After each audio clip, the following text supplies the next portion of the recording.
Hi friends, இந்த வீடியோவில் இந்த டசல் எப்படி பண்ணலான்னு பார்க்கலாம். அதுக்கு இந்த மாதிரி ரவுண்டு ஸ்டோனை நான் கம் போட்டு அப்ளை பண்ணி காய வச்சுருக்கேன். வச்சுட்டு அப்புறம் சுகர் பீடு வந்து ஒரு லைன் இந்த மாதிரி கொடுத்து எண்டு லாக் போட்டுறணும். போட்ட அப்புறம் இதில் கம்மு வந்து அப்ளை பண்ணி இந்த ஸ்டோன் குட்டி குட்டி ஸ்டோனாக நான் எடுத்து ஃபுல்லாக அந்த சுகர் பீடுக்கு அடுத்து ரவுண்டாக இந்த மாதிரி கம் போட்டு அப்ளை பண்ணி ஊற்றி காய வச்சுட்டு அதுக்கு அடுத்து ரெண்டு லைன் வந்து சுகர் பீடு லைன் போட்டிருக்கேன். சுகர் பீடு லைன் போட்டுட்டு அப்புறம் வந்து 3mm லைனு, அப்புறம் வந்து சுகர் பீடு வந்து 2 லைன் வந்து போட்டிருக்கேன். 2 லைன் போட்ட அப்புறம் ஜரி வந்து 2 லைன் கண்டிப்பாக லாஸ்ட்டு எண்டிங்கில் போடணும். ஜரி வந்து எல்லா டசலுக்கும் போடணும். இந்த மாதிரி 4 பீஸ் நான் வந்து ரெடி பண்ணியிருக்கேன். 4 ஸ்டோன் ஒட்டி 4 பீஸ், இதே மெத்தட் தான். 4 பீஸ் இந்த மாதிரி அழகாக ரெடி பண்ணின அப்புறம் அதுக்கு பேக் சைடு கரெக்டாக ஜரி லைன் போட்டிருக்கு. அதுக்கு அடுத்து 1/4 இன்ச்சு சுற்றி கரெக்ட் கம் வந்து அப்ளை பண்ணணும். அப்புறம் உள்ளே வந்து செயின் ஸ்டிச் நம்ம வந்து பீட்ஸ் ஒர்க் போட்டிருக்கிறதுனால அதுலேயும் சேர்த்து நம்ம இது பண்ணோன்னா நல்லா அழகாக ஸ்டிஃபாக அழகாக நிற்கும், நல்லா ஸ்ட்ராங்காக இருக்கும், நல்லா லைஃப் டைம் நல்லா கொடுக்கும்.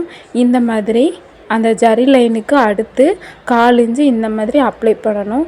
நல்லா அப்ளை பண்ணிவிட்டு 4 பீசஸ்க்கும் இந்த மாதிரி கம் அப்ளை பண்ணி நல்லா காய விட்டுறணும். நல்லா காய விட்ட அப்புறம் காய விட்டால் இப்படி தான் இருக்கும். அப்புறம் இதை வந்து கரெக்டாக அந்த ஜரி லைனுக்கு அடுத்து ஒரு பாயிண்ட் தள்ளி கட் பண்ணணும். அந்த ஜரி லைன்கிட்ட ரொம்ப ஒட்டி அதை வந்து டச் ஆகிடக்கூடாது, இல்லாட்டி எல்லாம் பிரிந்து வந்துடும். நம்ம கம் அப்ளை பண்ணியிருக்கிறதுனால பிசுறு வராது. அதனால் கரெக்டாக அந்த ஜரி லைனுக்கு அடுத்து ஒரு பாயிண்ட் தள்ளி ரவுண்டாக நல்லா அழகாக கேர்ஃபுல்லாக பொறுமையாக இருந்து கட் பண்ணணும். 4 பீசஸையும் இந்த மாதிரி கட் பண்ணி தனியாக எடுத்து வச்சுக்கிடணும்.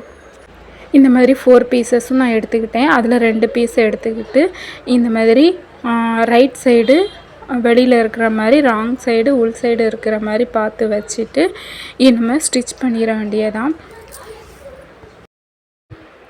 நீடில் எடுத்து இந்த மாதிரி நூலை கோர்த்துக்கிட்டு நம்ம வந்து button hole normal needle button hole ஸ்டிச்சுன்னு சொல்லுவாங்களா, உள்ளாடி கொடுத்து இந்த மாதிரி உள் சைடு ஒரே ஒரு பீஸ் உள் சைடு கொடுத்தோன்னா அந்த லாக் வந்து உள்ளே போயிடும்.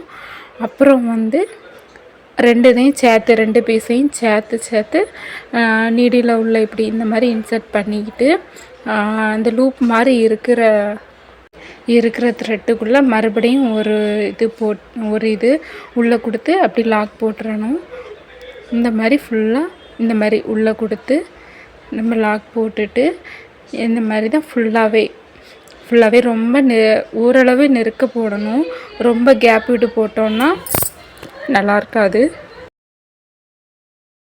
கொஞ்சம் தூரம் இந்த மாதிரி லாக் போட்ட அப்புறம் அடுத்து ரோப்பு வந்து ஸ்டிச் பண்ணணும். ரோப்பை உள்ளே இந்த மாதிரி கொடுத்து நல்லா வந்து ஸ்டிச் பண்ணி அந்த ரோப்புக்கிட்ட வரவும் 15 to 20 டைம்ஸ் வந்து போடணும். அந்த ரோப்பில் படுத மாதிரி ரோப்பை வந்து ரோப்புக்குள்ளே விட்டு ரோப்பில் டச் ஆகிற மாதிரியே நம்ம ஃபுல்லாகவே பண்ணணும். இந்த மாதிரி கரெக்டாக அந்த ரோப்லையும் அந்த பீஸில் அந்த டசல் பீஸ்லையும் படுத மாதிரி நிறைய ஸ்டிச்சஸ் வந்து போட்டால் தான் நல்லா ஸ்ட்ராங்காக இருக்கும். நல்லா இந்த மாதிரி ஒரு 15 to 20 டைம்ஸ் கூட நல்லா பண்ணலாம்.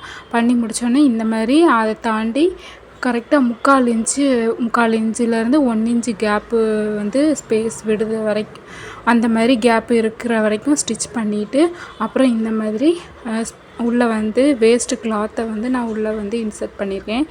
இந்த மாதிரி பண்ணிவிட்டு எவ்வளோ உள்ளே வந்து வேணுமோ அந்த மாதிரி உள்ளே வச்சுட்டு அப்புறம் ஓவர்லாக் மாதிரி ஃபுல்லாகவே நம்ம வந்து இந்த மாதிரி ஸ்டிச் பண்ணிடணும். ஸ்டிச் முடித்த அப்புறம் இந்த மாதிரி தான் லுக் இருக்குது. இந்த மாதிரி நீங்களும் உங்களோட ப்ளவுஸுக்கு நீங்களும் இந்த மாதிரி டசல் செஞ்சு போட்டிங்கன்னா வேறு லெவலில் இருக்கும். இந்த மாதிரி ட்ரை பண்ணுங்கள். நெக்ஸ்ட்டு வீடியோவில் பார்க்கலாம். பாய்.